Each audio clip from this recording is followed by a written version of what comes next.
Malvinas en primera persona suma un nuevo capítulo. Tenemos en línea al brigadier general retirado, veterano de guerra de Malvinas, Mario Miguel Callejo. ¿Qué tal, Mario? Un gusto de saludarlo. Hola Fernando, un gusto y un saludo para toda la audiencia. La historia del hoy brigadier general retirado Callejo en la Fuerza Aérea Argentina, ¿cuándo comienza y por qué, Mario?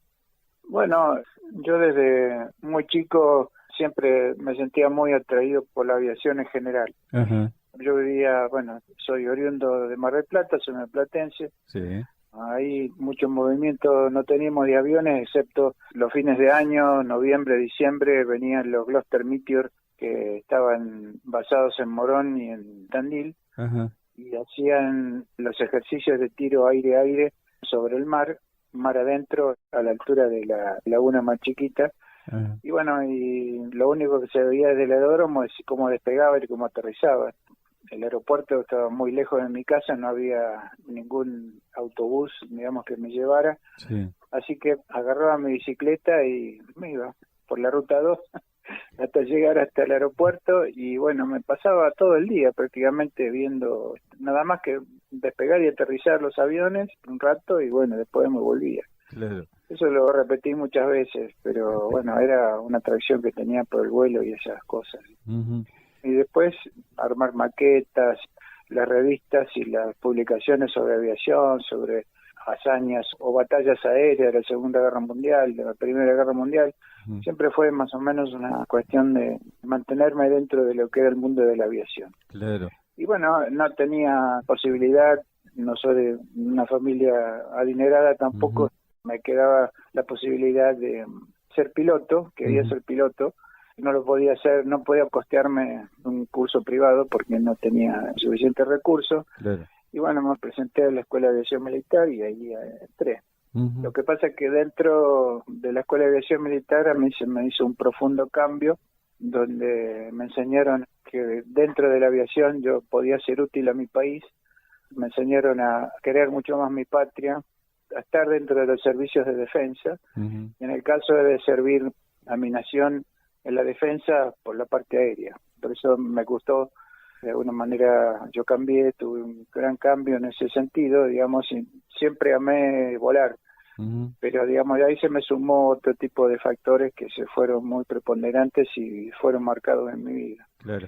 Entonces una vez que terminamos los 4 años con el curso oficial, con el curso de deber militar, posteriormente fui calificado, digamos, porque esto también es una orden de mérito, Ujú. a la escuela de casa para hacer el curso de aviador de casa en Mendoza Sí. y después de ahí salimos destinados en mi primera unidad de casa que fue Villarreino, la Quinta Brigada Aérea, Ujú. para volar los A4B. Ahí estuve 3 años y posteriormente en el 81 pasé ya a Tandil, que acaban de llegar los Dagger, los M5, Sí. en el 81. Nosotros hicimos el curso de adaptación que dura un año, Sí. donde se cumplen un montón de patrones de vuelo, o sea, pilotaje instrumental, tiro y bombardeo, navegación táctica, nocturno, tiro aire-aire, tiro aire-tierra, bueno, toda una serie de patrones, los cuales uno a final de año, eso duró un año más o menos, Ujú. a final de año uno se lo califica como piloto apto para el combate, que eso lo hicimos a fin del 81. Bien. Y en el 82, bueno, empezó todo el tema de Malvinas, ya era yo piloto calificado, era nuevito, pero ya era calificado. ¿Con qué grado, Mario, en ese entonces? En el 82 era primer teniente en el primer año. Ajá. Los dos únicos compañeros de promoción éramos el primer teniente José Leónidas Serviles, muerto en combate el 1 de mayo del 82, mi Sí. único compañero que tenía. Fuimos dos únicamente de Villarreino, Ujú. los dos hicimos el curso juntos. Y bueno, posteriormente en 82 nos separaron porque los escuadrones de Dagger, los dos escuadrones que entraron en combate en Malvinas, uno tuvo su base de asiento, su base de salida en la base aérea militar de San Julián, en la provincia de Santa Cruz, y el otro escuadrón en la base aeronaval de Río Grande, junto con la aviación de la Armada que operó toda la guerra de él. Claro. Ya nos vamos a ocupar puntualmente de esas situaciones. Volviendo un poquito atrás en el tiempo, desde aquella capacitación en Mendoza, del paso por Villarreynol con los A4, de la llegada a Tandil con los Dagger, las distintas características de los aviones, ¿con cuál se sintió más cómodo? ¿Cuál fue el mejor de los aviones que ha volado? En realidad los sistemas de armas que fui pasando se fueron ampliando en complejidad. Ujú. El avión, cuando más rápido es, hay que estar mucho más preparado en la cuestión de los procedimientos, Claro. tener los procedimientos muy en la mano porque el avión te gana. No puedes ir atrás de los acontecimientos porque el caso del Dagger, un avión supersónico, Claro. y hay que tener muy en la mano los procedimientos porque si no, realmente el avión no te deja ni pensar. Ujú. Todo esto fue progresivo, la 4B era un poco más lento, pero un gran avión, un excelente avión, de hecho que en la guerra de Malvinas fue lo que tuvieron los mayores logros en cuestiones de hundimiento de buques y todo lo demás. Sí. Pero el Dagger, bueno, era otro tipo de avión. Yo tengo mi corazoncito con el M5 Dagger Ujú. porque lo volé prácticamente 14 años en diferentes cambios de destino que tuve en Tandil. Sí. Pues tuve toda la carrera oficial subalterno, después fui instructor de vuelo, fui jefe de escuadrón y fue jefe de brigada, que también no volaba como un piloto normal porque Ujú. no teníamos tantas horas de vuelo, pero siempre me colaba en algún biplaza para hacer algún puntito de combate que me llevaran por lo menos a despuntar el vicio. Claro. El Dagger para mí es el avión que te trae vivo de la guerra, por más que voles un F-16, por más que voles lo que vueles, Ujú. en tu corazoncito siempre te va a llegar el cariño, digamos, por ese material, ¿no? Había un artículo que hace muchos años se escribía en la revista Aeroespacio, que lo escribía un comodoro antártico, Ujú. y siempre lo titulaba Más allá del metal, en donde hablaba, digamos, uno habla con el avión como que tiene una cierta personalidad. Y en el caso del piloto de combate es mucho más arraigado, porque el piloto de combate va solo, va dentro de la cabina es un Fórmula 1, porque tiene toda la mano, Sí. tiene a la izquierda, a la derecha, los paneles, los instrumentos, va atado con 7 arneses, no se puede mover en la cabina, entonces hay una cierta, qué sé yo, como diría que estamos medio locos, pero bueno, una cierta interrelación que tenemos con el avión, porque inclusive le llegamos a hablar o lo insultamos cuando hay cosas raras, bueno, hay una cosa que pasa en ciertas cuestiones. Claro. Yo muchas veces voy al Museo Aeronáutico Nacional, que está en Morón, y hay un Dagger, que es la joya del museo, Ujú. que es el Charlie 432, que es el primer avión que atacó la flota, que fue el capitán Di Meglio, el 1 de mayo. Sí. Y bueno, yo voy a visitarlo como si fuera un viejo amigo. Realmente lo tengo en ese sentimiento. ¿Eran relativamente nuevos cuando llegaron los Dagger a Tandil? Los Dagger habían sido construidos para las guerras que pasó Israel, el Yom Kippur y la guerra de los 6 días. Sí. Estuvieron en la segunda. Eran construidos a copia fiel del original del Mirage 5 francés. Ujú. Nada más que tenía unas modificaciones, especialmente en el sistema de armamento, pero el avión es exactamente el mismo. Ajá. Tiene la misma performance, tenía la misma cuestión, estaba un poquito más mejorado, porque los israelíes que normalmente vivieron mucho tiempo en conflicto, lo habían afinado, especialmente en su sistema de armamento. Bueno, las transferencias de combustible eran diferentes, algunas cuestiones. Ujú. Pero no había ninguna diferencia con el M5 o el M3, Mirage 3EA, que teníamos en ese momento de la octava brigada aérea en Moreno, que eran interceptores puros, que la Ajá. única diferencia que tenían era que los Mirage 3 tenían un radar y un avión interceptor puro, un avión exclusivamente para defensa aérea. Bien. La configuración que tenían era para combate, digamos, aire-tierra. Se podía utilizar para interceptor visual, como no tenía radar, la interceptación visual normalmente es guiada por un radar de tierra. Ajá. El radar de tierra te va diciendo, tenés un blanco a tantas millas, a tanta altura, porque es de 3 dimensiones, y lo va orientando. Eso se llama control cerrado de radar, control cerrado, donde el operador de radar de tierra que está viendo el avión propio y el avión enemigo, le está dando indicaciones continuamente sobre que corrija rumbo, que corrija altura, que corrija diferentes cosas, y normalmente lo presenta para un combate 1 contra 1, pero siempre tiene que ser visual, no Bien. teníamos otra forma. Tenés que ver el avión para de ahí obrar en consecuencia o maniobrar en consecuencia. Claro. La pregunta apuntaba también al hecho de que la campaña del Atlántico Sur fue aeronaval y que por ahí el Mirage no se sentía tan cómodo en esa situación. No, de ninguna manera, porque la gran limitación que teníamos era el combustible. Sí. Porque estábamos en algunos casos a 400 millas, unos 700 y pico de kilómetros del blanco nuestro, y el avión tiene muy poca autonomía, entonces teníamos que usar unas configuraciones completamente atípicas que no lo utilizamos nunca. El avión limpio carga aproximadamente 3.400 litros de combustible. Uh-huh. Se le colocaban 3 tanques externos, que son pilones, que parecen bombas, ¿no es cierto? 3 tanques externos de 1.300 litros, y llegamos a ir con eso a unos 7.200 litros, y en 2 estaciones que teníamos en la cola, era el armamento que podíamos llevar, que eran 2 bombas de 250 kilos cada una, y los cañones que son internos del avión, que siempre va cargado. Sí. Eso nos alcanzaba para hacer más o menos un tiempo de vuelo de 2 horas ida y vuelta, pero veníamos muy jugados, aterrizábamos con el olor a combustible, claro, porque era cierto. Claro. Esa era la gran limitación que tenía, que no la tenía la 4, porque la 4 tenía el sistema de reabastecimiento en vuelo, que es una suerte de estación de servicio en el aire, que teníamos 2 Hércules tanqueros, que eran casi 130, sí, y que podían, con un sistema de mangueras que despliegan desde sus planos, enganchar con la probe de reabastecimiento en vuelo, enganchar en una canasta y de ahí transferir combustible en pleno vuelo. Claro. Eso le daba una gran flexibilidad, porque podían hacer algún tipo de diversificación en la navegación y atacar a los blancos por otra parte, o en su defecto, si se quedaban sin combustible a la vuelta, los 2 tanqueros nuestros siempre lo estaban esperando entre medio del continente y Malvinas para reabastecerse y volver a casa.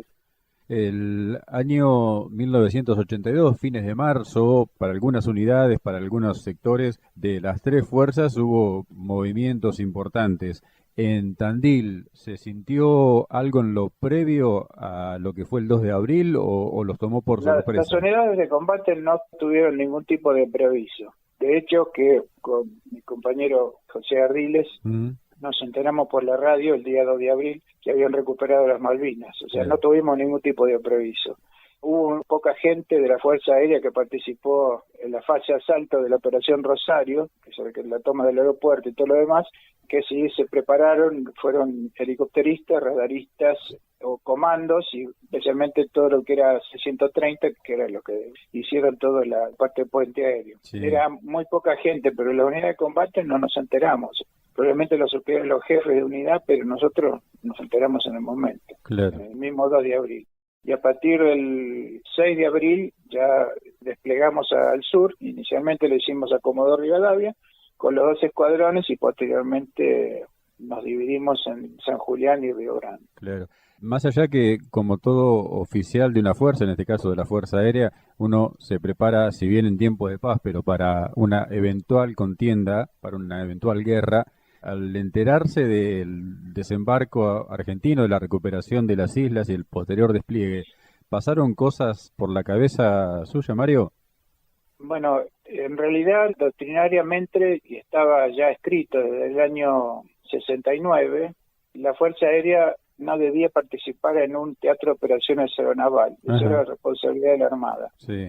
Al respecto de eso, significaba de que no teníamos el armamento que correspondía para una guerra aeronaval, sí, no teníamos los aviones que tendría que poder participar, no teníamos el armamento y no teníamos el adiestramiento, que fundamentalmente. Yo la primera vez que me alejé 100 millas de la costa fue en abril del 82, cuando estábamos en Comodoro Rivadavia. Claro. Siempre nosotros hacíamos vuelos costeros porque no era nuestra responsabilidad. Claro. Pero bueno, la causa Malvinas es muy movilizadora. Sí. Yo creo que en ese momento, en el 82, ningún integrante de la Fuerza Aérea pensó que la Fuerza Aérea se iba a quedar afuera en una contienda, nada más y nada menos que pelear por nuestras Malvinas. Es así que la Fuerza Aérea se volcó de lleno, aunque no teníamos experiencia, no teníamos adiestramiento, no teníamos todo lo que nos faltaba. Durante el mes de abril tratamos de ajustar, digamos, algunas cuestiones de manera de tener un mínimo adiestramiento para el combate aeronaval. El despliegue de los aviones de Tandil incluyeron, uno imagina, mucho personal, mucho pertrecho de lo que corresponde a cada uno de los aviones, un movimiento importante, ¿no? Sí, por supuesto, porque dentro de lo que es todo el mantenimiento hay mecánicos que tienen su especialidad, o sea, hidráulico, Claro. aterrizaje, planeador, motor, motorista, un montón de gente que tiene que estar atendiendo a muchos aviones al mismo tiempo. Claro. Eso lleva muchísimo personal, lleva muchísimo material porque los aviones son fierros y tienen fallas. Ujú. Había que arreglarlos, había que hacerles recambio, entonces se lleva un montón de repuestos. Se tuvo que llevar el armamento también, porque también eso tenía que transportarse. Eso significa un gran despliegue de personal y gran despliegue de material, ¿no? Seguro. El mes de abril uno imagina, si cabe el término, relativamente tranquilo, con patrullajes, como usted decía, incursionando en el Atlántico, pero no demasiada distancia, hasta que llega el día emblemático para la Fuerza Aérea y para toda la historia argentina, por cierto, del 1 de mayo. El mes de abril en realidad fue muy movido porque hicimos un montón de pruebas de armamento, Ajá. hacíamos vuelos a Malvinas para reconocer un poco lo que era el teatro de operaciones.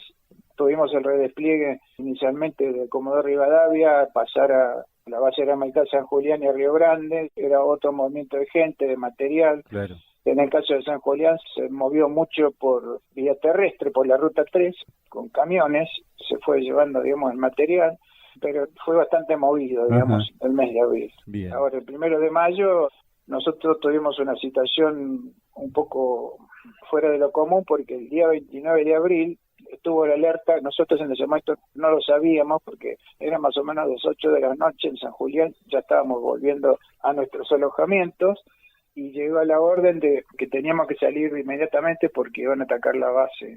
En ese momento no sabíamos si eran barcos, si eran aviones. Evidentemente estaba la alarma de los Vulcan, que aparentemente iban a atacar base del continente. No se sabía que un Vulcan iba a atacar Malvinas, ahí iniciando el conflicto. Sí. Entonces, ese mismo 29, los aviones estaban cargados a full, se le bajó el armamento. Bueno, ¿a dónde vamos? Como estaban a full de combustible, bueno, ¿dónde es el lugar a donde podemos tener mayor apoyo para esto? Bueno, nos volvimos a Tandil, Ajá. el día 29 de abril.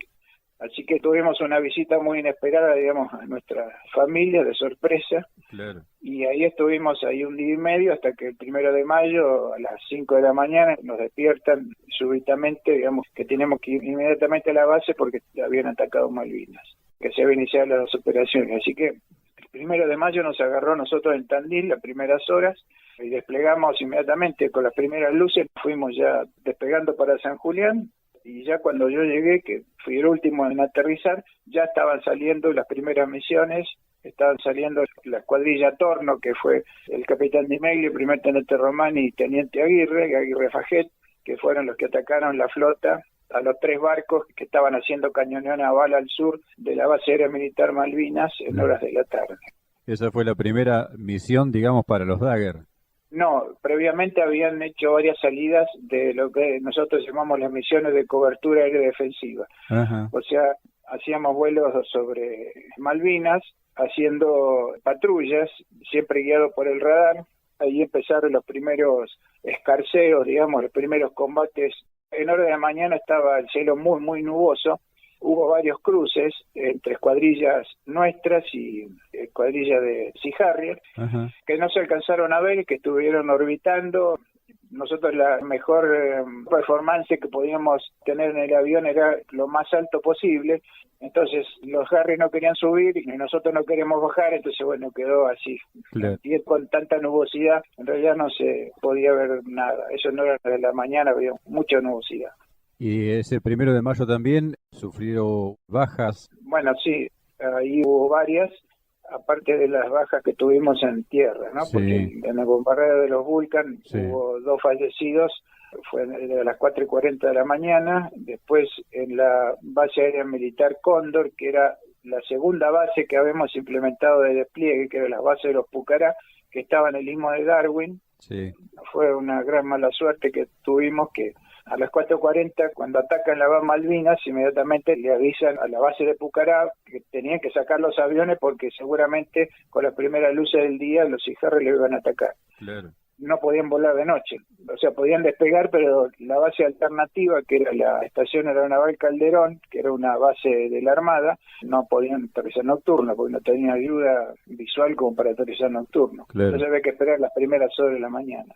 despegan 2 aviones y el tercero, porque en realidad no era una pista, era un potrero, de los cuales se juntaba mucha agua por el efecto de la turba, digamos, húmeda, y bueno, el tercer Pucará metió la pata de tren en un pozo y barrió el tren de nariz y quedó en el terreno, digamos, con la cola para arriba, obstruyendo completamente la pista. Bueno, ahí trataron todo el mundo de sacar el avión de donde estaba la pista para permitir que los demás Pucará puedan despegar. Y bueno, eso llevó bastante tiempo y justo en las primeras luces, cuando ya se habían reanudado las puestas en marcha para sacar los aviones de Darwin, aparecen 3 Harrier, de los cuales uno de ellos impacta con una beluga, con una bomba, hace un impacto directo en el avión del teniente Hukik, sí, matando al piloto y a 7 oficiales que estaban preparando el avión. Eran armeros y mecánicos que estaban tratando de arrancar el avión, prestar apoyo cuando el avión está en marcha, ¿no? Sacarle la energía externa y todo lo demás. Fue mala suerte, fue muy muy desafortunado. Y en el aire tuvimos la baja del primer teniente Ardiles, que en realidad, bueno, eran previstos 2 aviones, pero bueno, le ordenaron salir solo y bueno, y se enfrenta a una patrulla aérea de combate en un combate desigual que le alcanza a tirar un misil, el primer teniente Ardiles, lo dice el piloto inglés, pero bueno, 2 contra 1, un avión como el Harry teniendo armamento de última generación, era un combate bastante desigual y finalmente lo derriban, claro, matando al piloto. Después perdimos un Canberra también, derribado por un misil de una patrulla aérea de combate, y finalmente 2 aviones M3 que entablan combate con Sea Harrier, el primer teniente, en ese momento el primer teniente Perona, que se alcanza a eyectar y cae sobre la isla, y el capitán García Cuerva se queda sin combustible, el gran problema que teníamos los Mirage, claro, porque entra en combate, al usar posquemador se incrementa el consumo, bueno, se quedó sin combustible, entonces intenta aterrizar en Malvinas, pero en ese momento estaba todo en alerta roja, si bien el anillo defensivo que defendía la base tenía comunicación, y ordenaron no tirar al avión que venía, había toda una serie de tropas de ejército que estaba desplegado a lo largo de lo que es la ciudad y un poquito más al oeste, y no tenían comunicación. Ellos ven un avión en vuelo y bueno, lamentablemente, especialmente la tropa, no conocía ni los aviones argentinos ni los aviones ingleses. Para ellos un avión que estaba volando era enemigo y bueno, el avión viene a aterrizar, pero lo toman como enemigo y bueno, lo derriban. Lo derriban muriendo el piloto. La Fuerza Aérea perdió el 1 de mayo 14 hombres, claro, en total. Una jornada tremenda para toda la Fuerza Aérea. Sí, fue muy dura. Sin lugar a dudas. Y en el balance de su participación, digamos, en la campaña del Atlántico Sur, ¿cuántas misiones le tocó cumplir, misiones de combate? Yo salí en total en 6 oportunidades, de los cuales hubo misiones que no pudimos llegar por meteorología. Uno de los grandes problemas que teníamos era la meteorología, porque la meteorología de la Patagonia es muy cambiante, especialmente en las islas. O sea, o había niebla, o había mucha lluvia, o a veces estaba completamente despejado. Y muchas oportunidades, si no eran guiados por el radar de Malvinas, no se podía llegar. En otras nos corrieron los Harrier y bueno, en algunas llegamos a Blanco, tiramos a fragatas, tiramos al puerto de desembarco. Esto fue durante la batalla de San Carlos, que fue entre el 21 y el 27 de mayo, dicho por los mismos ingleses, la mayor batalla aeronaval después de la Segunda Guerra Mundial. Sí. Y la Fuerza Aérea empeñó la totalidad de su capacidad de aviones de combate. Sí. El 21 de mayo, si bien no fueron todas salidas de combate, ese día se hicieron 107 salidas, hizo la Fuerza Aérea. Repito, no eran todas salidas de combate, había salidas de exploración, había salidas de buque de salvamento, la mayoría eran de exploración.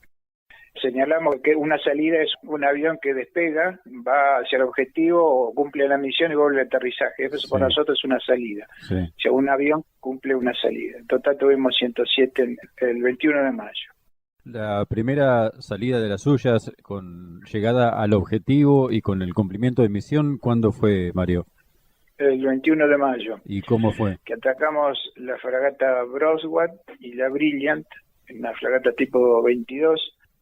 como teníamos muchos problemas con el armamento, en ese momento estamos experimentando unas espoletas nuevas, Ajá. de las cuales la bomba tenía una autodestrucción a los 3 segundos, y en el caso de la fragata Broswell, que atacó en ese momento el primer teniente Román y el mayor Puga, las bombas efectivamente explotaron en el aire, y uno después de la guerra, recuperando documentación inglesa, estaba la bitácora de la fragata Brilliant, y sobre el ataque del 21 de mayo, en determinados puntos del barco estaba prácticamente hecho un colador, por el tipo de impactos, o sea, eran quizás no grandes impactos, pero le anulaban sistemas completos, Claro. que pegaron en la parte de atrás del barco, que le anularon sistemas operativos, le anularon el radar, le anularon el sistema de armas de la popa, digamos, porque evidentemente la bomba explotó en el aire. Ujú.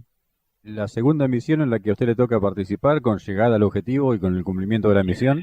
Fue el 24 de mayo, donde atacamos a la playa de Desembarco, Sí. era la costa norte, de donde está el puerto de San Carlos.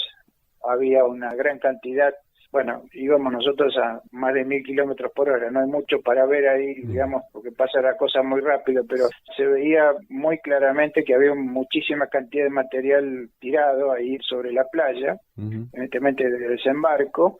Yo me acuerdo haber visto fugazmente un montón de tambores de 200 litros pintados de naranja, que había un montón de eso. A eso yo le tiré, no sé si le pegué, porque eso es lo que nunca se sabe, uno lanza la bomba. Sí barrimos la playa con cañones, los 250 proyectiles de 30 milímetros que tenía el Dagger, que funcionaron a la perfección, con munición explosiva. Barrimos la playa primero, y luego tiramos las bombas, pero no sé qué efectos puede haber dado, especialmente de lo que era la playa de Desembarco, ¿no? Claro. ¿Y cómo fue la salida suya de ese ataque? La salida, bueno, de más está decir que nos tiraban con todo, porque, bueno, la munición se ve la munición trazante, se nota a simple vista, y la munición que explota tiene autoexplosiones, digamos, alrededor del avión. Así que siempre que iban a pegar, pero al final no pegaba ninguna.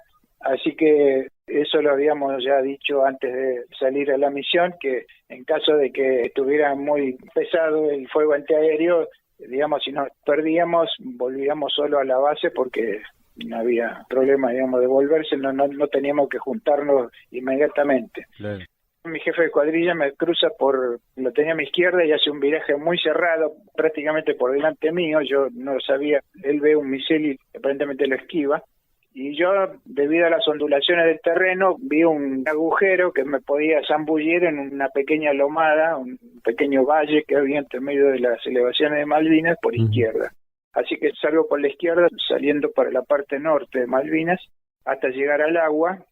Y cuando llego al agua, teniendo la costa de Malvinas a la izquierda, voy con rumbo este, ya volviendo, siempre rasante, porque la parte de salida justamente no teníamos que poner los radares de tiro. Claro.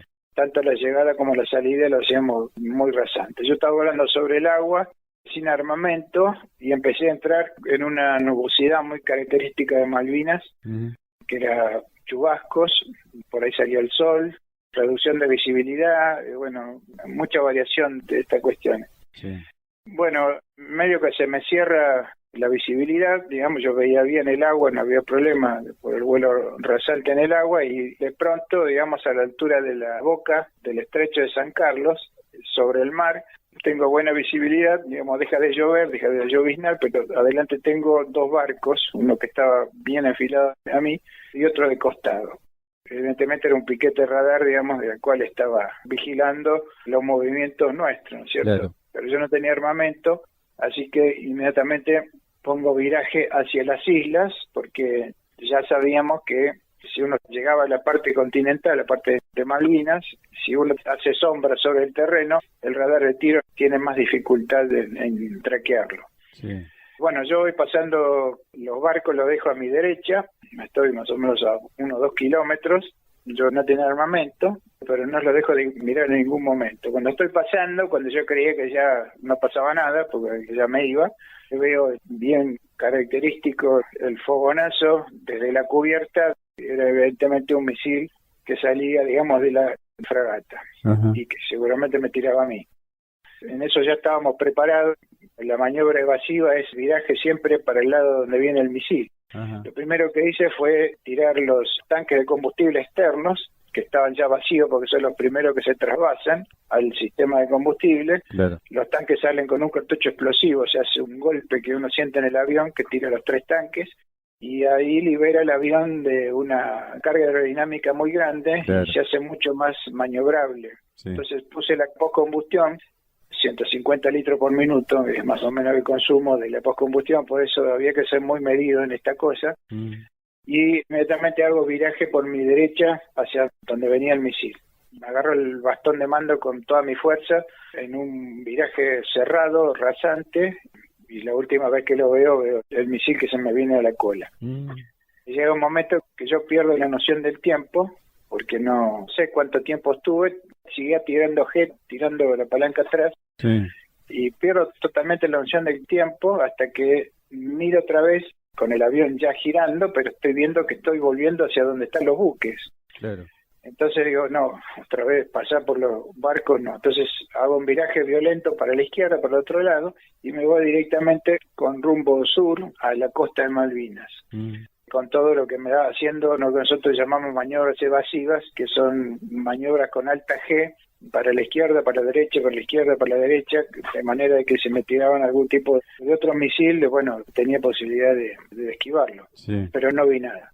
Llego a la costa de Malvinas, inmediatamente pongo rumbo hacia el continente, rumbo oeste. Creo que hice el vuelo más rasante de mi vida, no sé a qué altura iba, pero iba muy, muy bajo. Porque si me estaban siguiendo con los radares, quería salir, digamos, fuera de su alcance. Claro. Ahí el avión empieza a tener una especie de inestabilidad de nariz, y ahí yo digo, acá me pegaron en algún lado. Bueno, pero ahí me doy cuenta que tenía la postcombustión, el postquemador conectado. Ajá. Y estaba pasando a velocidad supersónica en rasante, cuestión que estaba totalmente prohibido para lo que es este avión. Claro. Porque las aletas amortiguadoras no alcanzaban a compensar, digamos, una inestabilidad longitudinal que tiene el problema que tenía el Dagger, que en rasante no podía pasar supersónica, había que hacerlo siempre en altura, siempre arriba de los 20.000, 30.000 pies. Sí. Bueno, ahí me doy cuenta que estoy con el postquemador conectado y reduzco, bajo la velocidad. A todo esto, mi jefe de escuadrilla me llamaba por radio. Se había puesto tan nervioso porque yo no lo contestaba, porque yo estaba en medio de la maniobra y no podía hablar, tenía la adrenalina, me salía por las orejas, no era terrible, Ni hablar. no podía articular palabra, no podía, estaba medio en shock y tenía que salir, digamos. Pero se había puesto tan nervioso que me decía de todo. Estaba enojado porque no le contestaba y realmente no le podía contestar. Pero bueno, pasaron los minutos y a través de las islas Cebaldes, que son bien conocidas, que estaban en dirección de la base, Sí. la que llaman las Islas Salvajes, son 3 promontorios rocosos que se ven desde mucha distancia. Era nuestra referencia como para saber que ahí empezaba, digamos, la vuelta. Ahí Bien. pude ascendí a más de 40.000 pies, porque el avión estaba limpio, tratando de gastar menos cantidad de combustible, porque ya había que estaba jugado, había utilizado mucho la postcombustión. Claro. Y bueno, gracias a Dios tenía muy buena meteorología, estaba despejada la base de San Julián, y prácticamente yo con esa altura, hasta que no la tuve bien a la vista, bien ahí abajo, que veía la pista, no reduje motor y me largué, digamos, en un descenso violento para ir directamente a la final de pista y aterrizar. Nosotros tenemos un panel de fallas donde tenemos luces amarillas y luces rojas. Las luces rojas son de emergencia, de alarma. Las luces amarillas son novedades que se pueden solucionar pero que no son tan graves. Ajá. Hay una luz que teníamos que era la luz de 600 litros remanentes. 600 litros remanentes son 5 minutos de vuelo. Pero bueno, por supuesto que tenía la luz de 600 litros prendida, Sí. tenía muy poquito combustible y bueno, y logré aterrizar, gracias a Dios, sin novedad. Y el aterrizaje, el reencuentro con la gente de la base, con la carga de adrenalina que traía. Bueno, sí, inmediatamente fui a dar la novedad del encuentro con estos buques. Sí. Eso el 24 de mayo. Yo sinceramente no sé distinguir en ese momento si era una fragata 42, si una era 21, si una era 22, si una, no sé. Sí. No sé porque eran 2 barcos de guerra seguro que me tiraron. Pero en ese mismo lugar, al otro día, la escuadrilla de A4B y la escuadrilla Zeus Sí, hunden al destructor Coventry sí. con un ataque muy certero, justamente que estaba con la fragata Broswer, en ese mismo lugar. Ujú.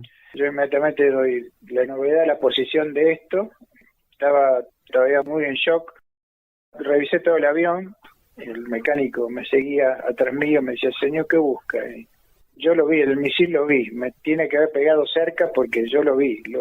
Y me dice, señor, no tiene nada el avión, está perfecto. Y así terminamos el día. Digamos que nació de nuevo ese día, se puede decir. Sí, 24 de mayo, mi segundo cumpleaños, Qué bárbaro, siempre lo recuerdo. qué bárbaro. Quedaba una misión más con objetivo cumplido. ¿Cómo fue, Mario? Bueno, esta fue, no llegamos al blanco porque entramos por el norte, el jefe de escuadrilla vio los Harrier, había Ajá. una nubosidad media quebrada, baja, y bueno, gracias a las condiciones meteorológicas, el jefe de escuadrilla vio los aviones, pero yo no los vi, yo la verdad no los vi. Ujú. Ordenó inmediatamente hacer virajes evasivos, finalmente terminamos tirando los tanques y las bombas, porque ya entre los virajes que hicimos, buscando desesperadamente ver dónde venían los interceptores, no los vimos, y bueno, finalmente tuvimos que volvernos a la base. ¿Y cómo fue la etapa final de su participación allí en la campaña? La última misión que la hice el 13 de junio, tuve una falla en el avión, que bueno, fui hasta la mitad tratando de no quedarme solo. Todo avión, especialmente en el Dagger, tiene un montón de seguridades para que no se produzca ningún accidente o un lanzamiento inadvertido de armamento Ajá. que pueda provocar daño, ¿no es cierto? Sí. Entonces, si el tren de aterrizaje no sube por completo y las tapas no se cierran por completo, el sistema de armamento queda completamente fuera del servicio. Claro. O sea, si hay una tapa afuera, no tira el avión, no tira.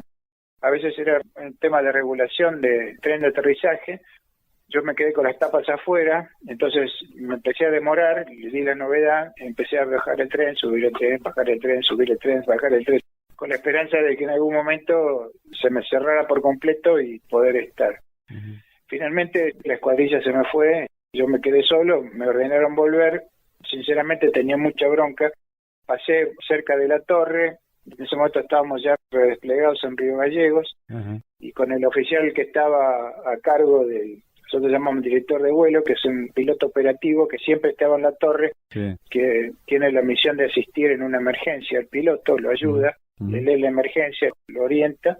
Pasé por la torre así de forma rasante mostrando la panza, me dice, no, si tenés la tapa afuera. Bueno, así que bajé tren, consumí combustible, y bueno, ese día las misiones que salieron no pudieron llegar porque se toparon con un montón de helicópteros que estaban de piquete de radar, Ajá. no pudieron llegar y finalmente nos volvimos todos. Así que esa fue la última misión que cumplí el 13 de junio. Ajá.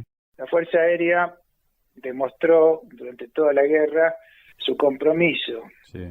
porque el último avión de combate derribado en el conflicto fue la noche del 13 de junio del 82, un Canberra, que muere el capitán Fernando Casado, y lo derribaron apenas unas horas antes de la capitulación de Malvinas, que fue el 14, que fue el otro día. Sí. Y el último avión de transporte, C-130, que llevó elementos logísticos, llevó cañón, llevó munición, y que se volvió con heridos, se volvía siempre, los Hércules volvían con heridos que necesitaban una atención un poco más especializada, despegó de Malvinas la noche del 13 de junio. Ujú. Se muestra el compromiso que tuvo la Fuerza Aérea hasta el último momento en toda la guerra. Y que sostuvo el puente aéreo a pesar de todo, todo el tiempo. Sí, los Hércules tienen una serie de vuelos que son realmente épicos, muy Sí. heroicos.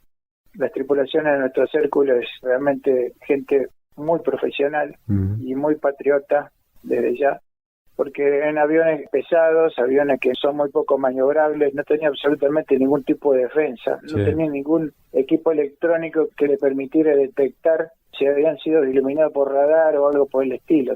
Dependían casi exclusivamente del radar Malvinas, que eran los ojos de ellos, que le decían dónde estaba el peligro y si podían volverse o no. Ujú. Ellos hicieron unas 60 salidas, 60 y pico de salidas en total, o sea, todo el conflicto, 1 de mayo al 14 de junio. Sí. Y aterrizaron, o sea, burlando el bloqueo naval inglés, naval y aéreo, en 33 oportunidades. 33 oportunidades llegaron a Malvinas, aterrizaron. Hubo 2 misiones que hicieron abastecimiento, que se llama por entrega aérea, o sea que lanzaron por paracaídas logística, víveres, comida, armamento, en 2 oportunidades, y el resto aterrizaron en la base de militar Malvinas pese a todas las limitaciones que tenían. Se volvieron muchas veces porque tenían situaciones tácticas desfavorables, tenían patrullas aéreas de combate que estaban en mediaciones, tenían bombardeo naval, no podían aterrizar, hacían espera, volando rasantes, casi siempre de noche. Realmente unas tripulaciones muy profesionales y muy heroicas. Sin lugar a dudas. ¿Su escuadrón hasta cuándo quedó desplegado en el sur? Nosotros quedamos hasta mediados de junio, hacíamos vuelos locales nada más, y bueno, mediados de junio ya volvimos hacia la base de asiento, ¿no? Claro. Y su continuidad en la fuerza, a nosotros nos han contado muchos oficiales por ahí que en algunos casos en distintos destinos de las distintas fuerzas, ¿no? Como que le pasaban factura por haber estado en Malvinas y en algunos casos hasta echándole en cara no haber logrado el triunfo en la campaña. ¿A usted cómo le fue con esa situación? No. En el caso de la Fuerza Aérea, creo que la mejor propaganda que tuvimos dentro de todo lo que fueron las medios de comunicación la hicieron los mismos británicos. Sin duda. Porque estaban asombrados de estas cuestiones, porque imagínense que casi la totalidad del daño que se hizo a la flota británica lo hizo la aviación argentina. Estoy hablando de la Fuerza Aérea y de la Fuerza Aeronaval, aviones navales. No tuvimos ese tipo de cuestionamiento sobre qué es lo que podíamos haber hecho y qué es lo que podíamos haber hecho. Al contrario, creo que dimos testimonio. Nosotros de los 55 fallecidos, 33 son oficiales, la mayoría son pilotos. 14 suboficiales que eran tripulantes de Hércules, de Lear, y solamente 5 soldados. O sea, esa es la diferencia que tenemos de por sí, digamos, con nuestras Fuerzas Armadas hermanas, donde la masa era quizá los soldados. Nosotros, el que pelea es el oficial. Por cada soldado fallecido murieron 7 oficiales, y por cada soldado fallecido murieron 5 suboficiales. O sea que estaba clarito quién pelea. Ese es nuestro sistema de operar, digamos, en estas cuestiones. No tuvimos cuestionamiento, al contrario. Tuvimos muchas cuestiones. Bueno, en la avenida, inmediatamente después de la guerra, de la Segunda Guerra Mundial, Pérez Crosterman, que escribió una carta muy emotiva a vosotros, hermanos pilotos argentinos. Nos escribe una carta muy emotiva. Él vino personalmente a visitar todas las bases, era una persona muy amable. Hablaba un francés, pero que hablaba un correctísimo español, clarísimo español. Y bueno, muy inquieto de saber, quería hablar con los pilotos, quería saber cómo hacían, cómo hicieron, qué tácticas hacían. Estaba muy entusiasmado de conocernos, de hablar con nosotros le contamos las misiones. Estuvo en la Argentina bastante tiempo visitando todas las bases, lo llevaron a todas las bases, y fue uno de los que más habló, digamos, de todo lo que eran las misiones de la Fuerza Aérea, ¿no? Claro. En su continuidad en la Fuerza y en los distintos destinos que le tocó cubrir, llegando hasta los más encumbrados de la Fuerza en sí, ¿pudo capitalizar lo, entre comillas, aprendido en la campaña de Malvinas para trasladarlo a sus subordinados y en la capacitación de los mismos? Sí, por supuesto. Creo que cuando uno vuelve de una guerra no es el mismo. En absoluto, y hablo en nombre de todos los veteranos. No sos el mismo cuando volvés de una guerra. Es una bisagra en la vida donde esa experiencia te da un montón de cuestiones que la podés o no aplicar a tu vida. Claro. En el caso de la vida profesional, siempre yo saqué el tema Malvinas justamente para enseñar a mis subalternos. Cuando fui instructor de vuelo, les enseñaba las cosas que habían pasado, las cosas que había que hacer, cómo uno se sintió en su momento en ciertas cuestiones, cómo hay que tomarlo. Me sirvió de muchísima experiencia, traté de volcarlo siempre a mis subalternos. Bueno, todos los veteranos tenemos siempre una cuestión con Malvinas muy especial. Tenemos esta cuestión, es una carga que está para el resto de nuestras vidas, pero bueno, hay que capitalizarlo de alguna forma, que no en todas las personalidades se da lo mismo. Yo tengo experiencia donde hay gente que la ha pasado muy mal y que ha hecho un luto de muchos años y que no ha hablado de Malvinas, pero ni siquiera con su familia. Sí. Nosotros, cuando reeditamos el libro de la historia de la Fuerza Aérea en Malvinas, que lo publicamos el año pasado, la historia oficial de la Fuerza Aérea en Malvinas, Sí. nosotros teníamos una comisión que eran todos veteranos de guerra y de alguna manera tratábamos de que nos cuenten su experiencia y bueno, de alguna manera capitalizar, escribir en el libro y otras cosas. Y había gente que era la primera vez que había hablado de Malvinas, entonces hay gente que quedó muy mal sobre este tema. Bueno, en muchos casos se llegó hasta suicidio, digamos. Sí. A los ingleses también les pasó, y tienen tanto suicidio como tuvimos nosotros. Sí, sí. De esto hay que prever de que en algún momento que pase se tiene que recuperar. Tiene que haber una recuperación del personal, tanto física como psicológicamente. Son cuestiones, límites que se viven y que a veces hacen mella en la personalidad de uno y si no hay una recuperación es cada vez peor. Y también una forma de capitalizarlo para ustedes, entiendo, puertas afuera de lo que es la fuerza en sí, es dar charlas al público en general, a estudiantes en las escuelas, para llevar el relato en primera persona de lo que ustedes vivieron. Normalmente todos los veteranos siempre estamos muy dispuestos a, cuando nos llamen, cuando se nos convocan, vamos a contar nuestra experiencia. Mucha gente no está muy informada de todo esto, Sí. porque hubo también una época de lo que llamamos nosotros la desmalvinización, Sí. donde bueno, se trataba de tapar todas estas cuestiones o de alguna manera nosotros aparecer como los malos de la película. Pero hay que tener presente de que casi toda la gente estuvo en su momento pensando en la causa noble que defendía su bandera y defendía su patria, independientemente de cuestiones políticas, si fue o no fue cuestión del gobierno militar, lo que sea, no importa eso. La cuestión es el hombre, el combatiente que estaba en Malvinas, que estaba en la trinchera, que estaba en el avión, que estaba en el barco, y que tiene otro tipo de sentimiento. Y yo creo que a esa persona hay que respetarla, porque de alguna manera se ha jugado su vida por una causa noble, que es lo que nosotros siempre creímos, y la causa Malvinas para nosotros lo tenemos de la escuela primaria. A mí me enseñaron de la escuela primaria que las Malvinas eran Argentina. Claro. Y eso lo mantuvimos durante toda la vida. Seguro. Por eso es que nosotros nos mantuvimos en este relato.